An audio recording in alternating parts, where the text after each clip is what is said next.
umaga ulit mga kapatid.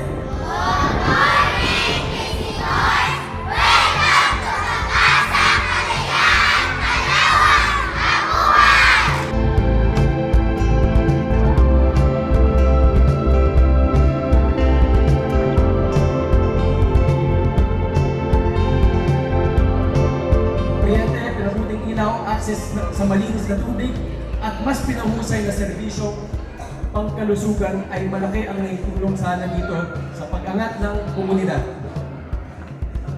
Lahat ng ito ay aming inaabot bilang suporta mula sa G7 Manila. At nananatili kaming kasangga sa pagsuporta ng mga pangangailangan ng Philippine Navy at mga residente ng Pag-asa Island. Tumulong at mag-build ng community.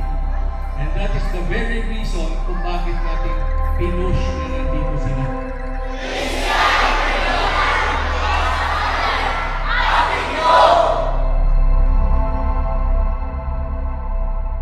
To the left.